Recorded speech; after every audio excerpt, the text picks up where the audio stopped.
So first question is this: a number n is formed by writing n for 99 times. Okay.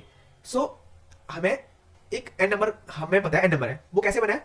वो 9 को जब मैं 99 बार लिखा है ना तब बना है.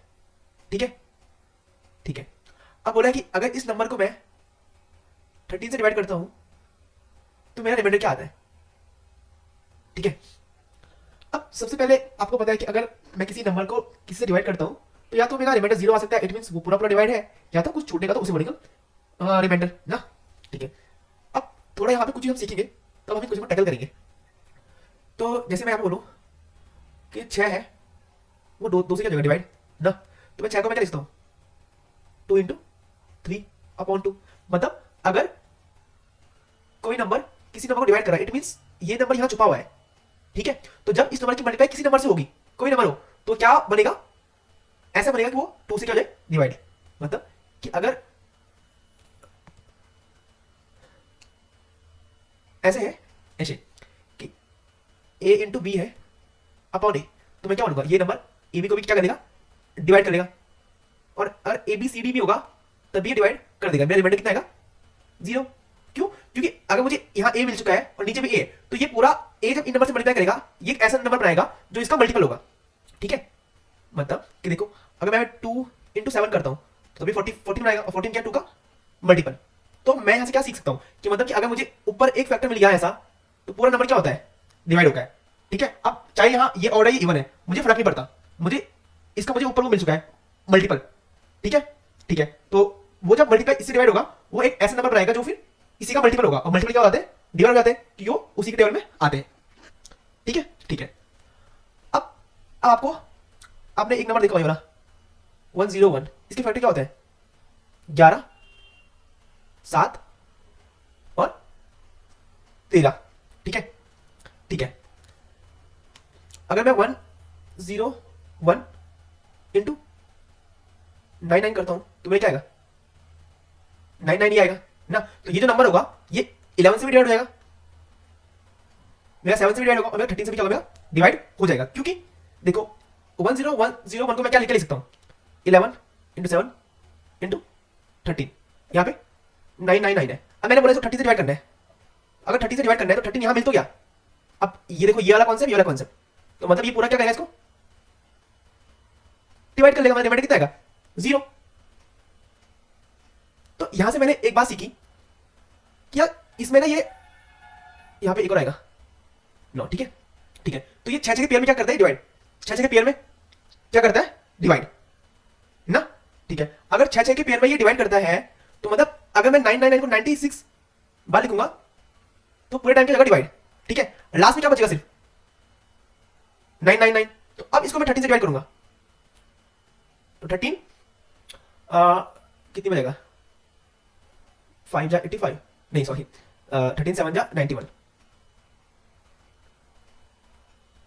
13 6 जा 17 ना. तो कितना आया रिमाइंडर 11. कितना आया 11. होप आपको क्वेश्चन समझ में आया होगा.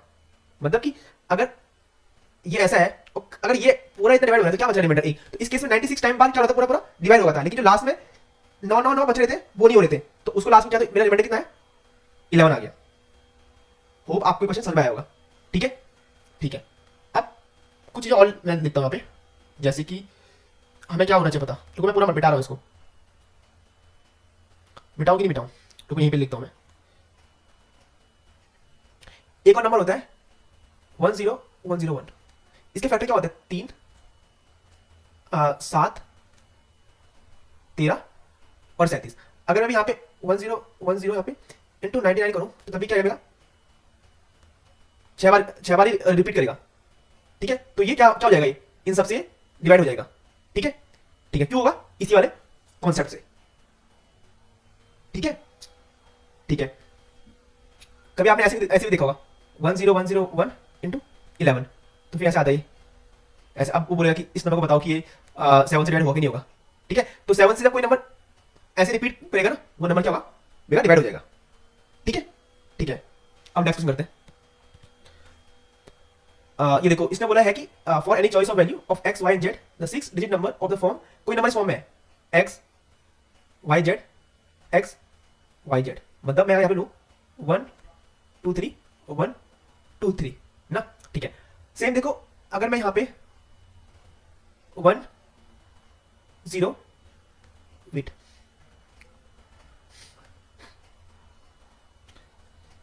एक ये था 101 ना, एक मेरा था 10101। अगर इसमें 123 करता हूँ तो देखो ये अपने आप को रिपीट कर रहा है 123 और 123, ठीक है। इसका इसका यूज नहीं करूंगा, ठीक है, ठीक है। तो मतलब कि इस नंबर के फैक्टर क्या होता है, जो उसको वो करता है डिवाइड।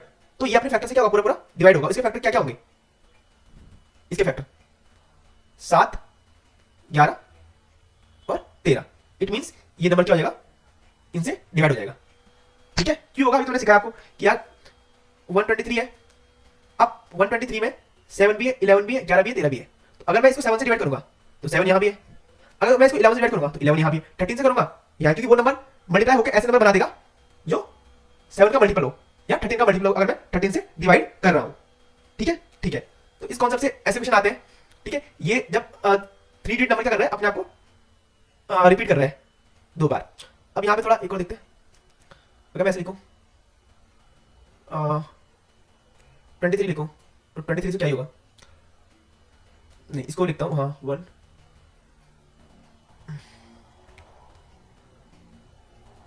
भाई आ तो रहा है समझ में, ठीक है। अगर मैं इसको ऐसे नंबर लेता हूँ 23, तो अगर कोई 2 डिजिट वाला नंबर 3 बार रिपीट हो रहा है तो उसके फैक्टर क्या होंगे, मतलब किसी नंबर से 3 7 13 और 37 से, ठीक है। ये आप खुद वो कर सकते हो, ब्रेन स्टॉर्म कर सकते हो, क्योंकि भाई अगर आप ब्रेन स्टॉर्म नहीं करोगे क्वेश्चन पे तब नहीं हो पाएंगे क्वेश्चन, ठीक है। आपको थोड़ा सोचना पड़ेगा, क्योंकि एग्जाम में एग्जैक्ट क्वेश्चन आ भी सकते हैं, नहीं भी आ सकते, ठीक है। फिर बोलोगे भाई आपके यहाँ से कुछ नहीं आया, भाई कुछ नहीं आएगा, ठीक है। हमें नहीं पता, मैं पेपर बता नहीं सकता, क्योंकि मेरा कोई जानने वाला नहीं है ना यूपीएससी में भाई।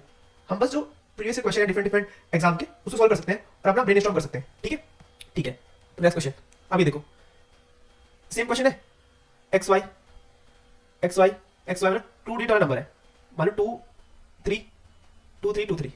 अभी सिखाया था 1 0 1 0 1, तो 23 तो 23 23 23 23। इसके फैक्टर क्या क्या होते हैं, 3 7 13 और 37। तो आंसर कौन सा हो गया, ये वाला, ठीक है, ठीक है। आया आपको समझ में, नहीं आया, ठीक है, नहीं आया।